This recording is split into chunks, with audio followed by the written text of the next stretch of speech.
Bienvenidos a esta nueva exploración. Hoy tenemos sobre la mesa un material que es a la vez una memoria, una confesión y casi una caja de herramientas. Totalmente. Se llama Las Red Flags que ignoré. Manual de Arte-Terapia para identificar lo insostenible y recuperar el amor propio, de Felipe Barahona Petit-Roy. Un título que ya te lo dice todo, ¿no? Sí, no deja lugar a dudas.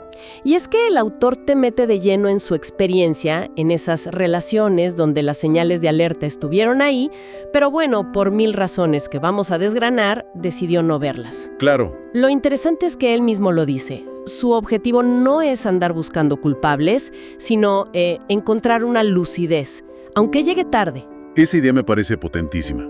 La lucidez suele llegar tarde, pero llega. Exacto. Así que nuestra misión hoy es meternos en esa reconstrucción, entender no solo qué pasó en esa relación, sino el por qué se quedó. Y el cómo lo hace es fascinante. No es solo un relato. Para nada. Utiliza el arte, la escritura, como si fuera un bisturí para diseccionar su propia historia. No es un simple recuento de hechos, es un proceso activo de autodescubrimiento. Bueno, entonces vamos a desglosar este proceso. Todo arranca con una idea que seguro le resuena a muchísima gente. El no parecía grave. Sí.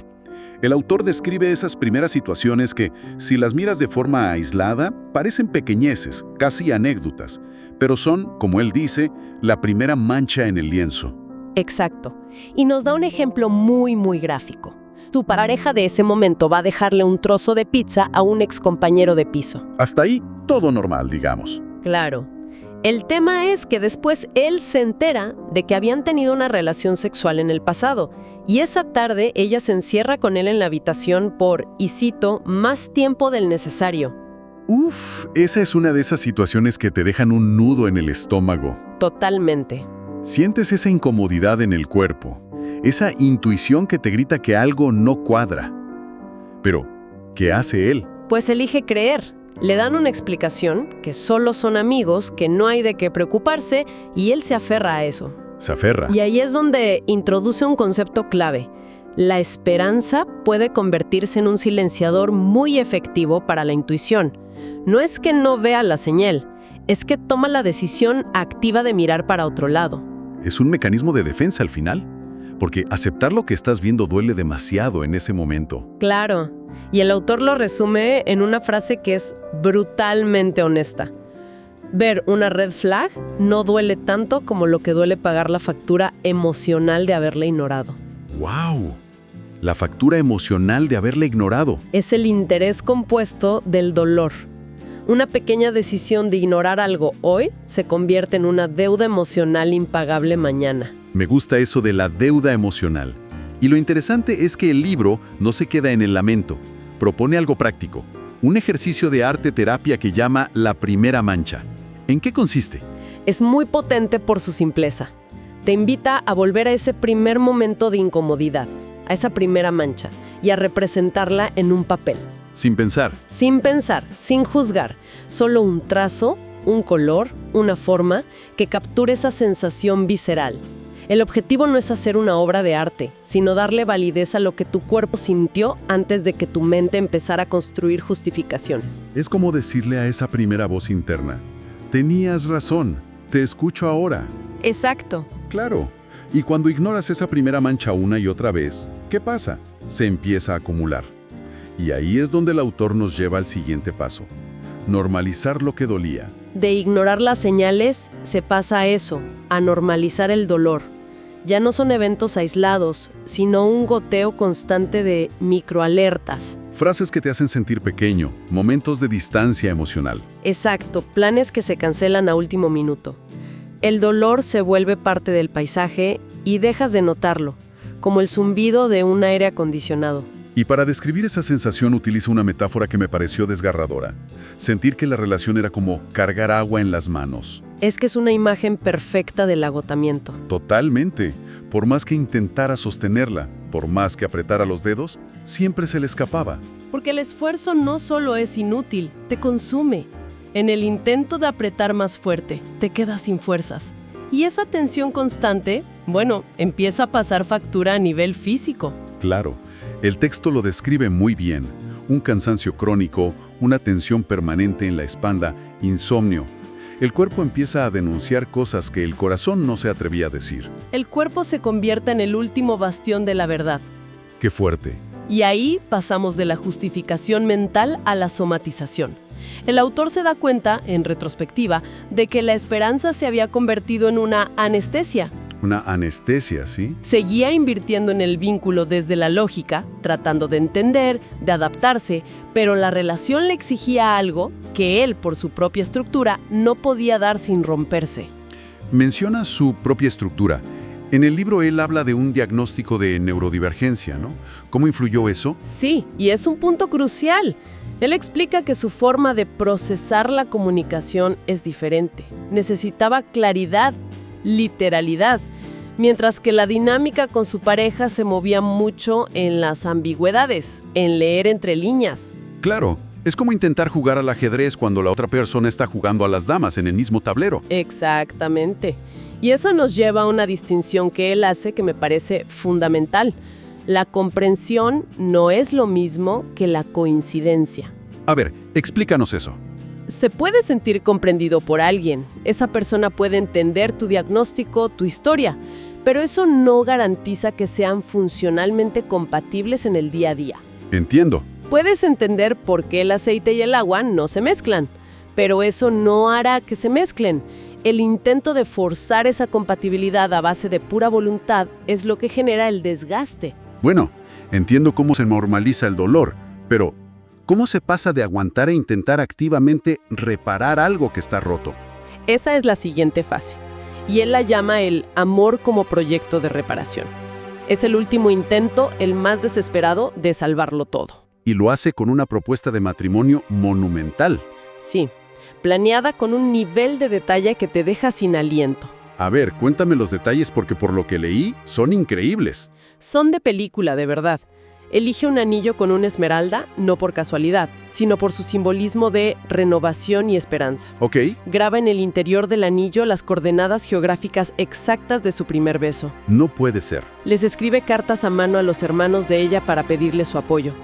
Contrata a un fotógrafo secreto en un bar clandestino ambientado en los años 20.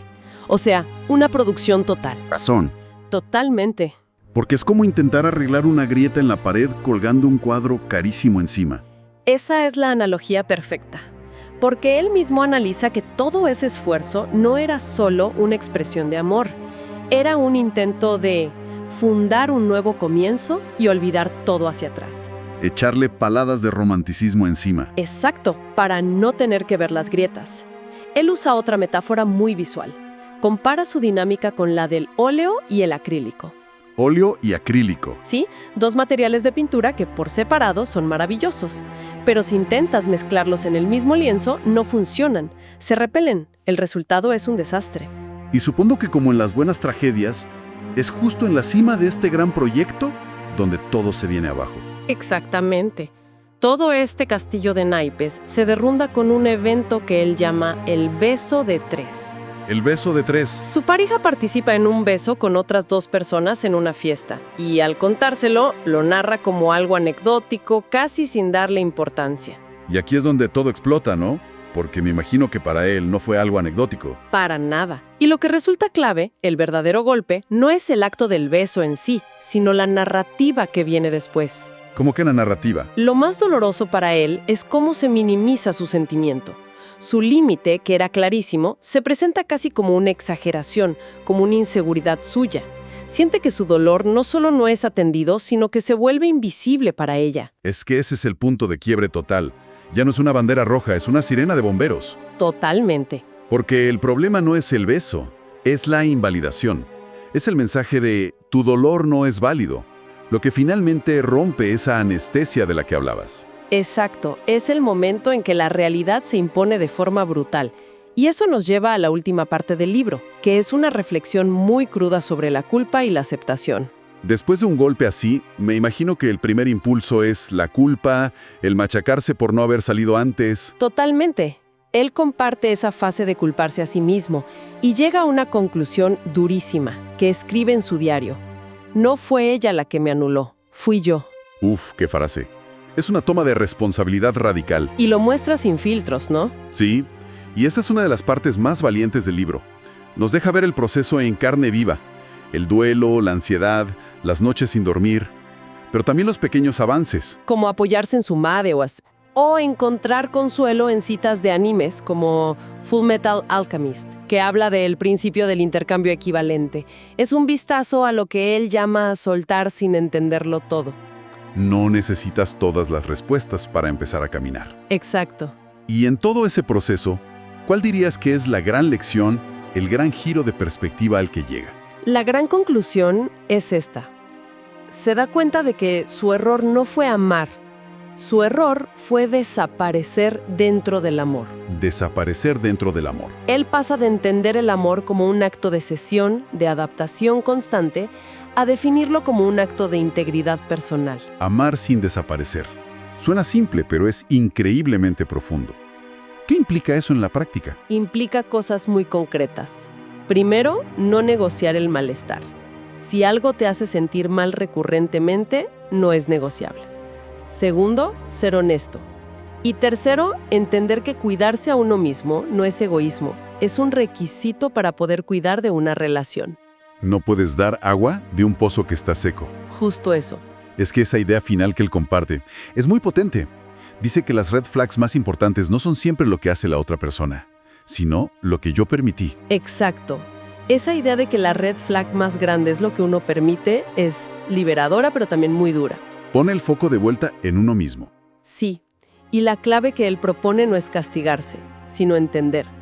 ¿Qué necesidad interna, qué miedo, qué herida mía me hizo ignorar esa señal? Ahí está el verdadero trabajo. O sea, al final, el viaje que te propone el libro es un recorrido que va desde la negación de la propia voz hasta la recuperación del amor propio. Precisamente, es la crónica de cómo se aprende, a un costo altísimo, a dejar de desaparecer para poder, por fin, amar de forma íntegra. Y el libro cierra con un último ejercicio, ¿verdad? Sí, se titula Volver a mí. Y la instrucción ya no es analizar, sino actuar. Crear algo que represente ese regreso a uno mismo. ¡Wow! Y esto nos deja con una reflexión final. Más allá de identificar las señales de alerta externas, el verdadero trabajo podría ser reconocer las señales internas que nos indican cuándo hemos empezado a abandonarnos.